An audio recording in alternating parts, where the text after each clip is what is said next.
Bonjour à tous. Le maire de Chenôve annonce un couvre-feu pour les mineurs. Le week-end dernier, des incidents ont perturbé la circulation du tramway et donné lieu à des affrontements avec la police. 3 mineurs ont été interpellés. L'arrêté actuellement en discussion avec la préfecture pourrait être appliqué dès ce vendredi et rester en vigueur jusqu'à la mi-juillet. La justice se prononcera mardi prochain dans l'affaire Frédéric Péchier. La chambre de l'instruction de la Cour d'appel de Lyon a examiné hier la seconde demande de l'ex-anesthésiste. Il espère pouvoir sortir de prison pour préparer sa défense avant son procès en appel prévu pour 2027. Pour rappel, Frédéric Péchier a été condamné à la prison à perpétuité pour 30 empoisonnements, dont 12 mortels. 11 chiens de chasse maltraités ont été recueillis par une association du Jura. Ils ont été placés auprès de l'association Fight for Animals après leur saisie par la justice. Ces animaux nécessitent des soins et un accompagnement spécifique. L'association a lancé donc un appel aux dons pour couvrir les frais vétérinaires et adapter ses infrastructures. Dans le reste de l'actualité, nouvel épisode de chaleur ce week-end. Météo France prévoit de franchir la barre de 40 degrés dimanche dans plusieurs régions. Un point entre plusieurs ministres a été fait hier en fin de journée.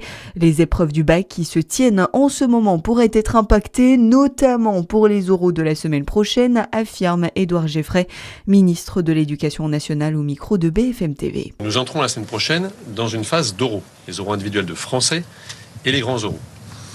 Là aussi, c'est une question d'appréciation locale, mais dans l'hypothèse où la température dans tel ou tel centre d'examen serait trop importante, à ce moment-là, nous nous autoriserons localement, là aussi, et sur la base d'une information préalable des élèves et d'une reconvocation, à décaler de quelques jours ou de quelques heures les épreuves qui, par exemple, se dérouleraient l'après-midi dans des établissements qui seraient trop chauds pour pouvoir y accueillir dans des conditions décentes, non seulement les élèves, mais également les personnels. Parce que je rappelle que les jurys, eux, vont passer 6 ou 7 heures dans la journée à faire passer les élèves. Concernant les écoles maternelles et primaires, le ministre affirme aussi que des fermetures d'établissements pourraient également être ordonnées localement, là aussi en dernier recours.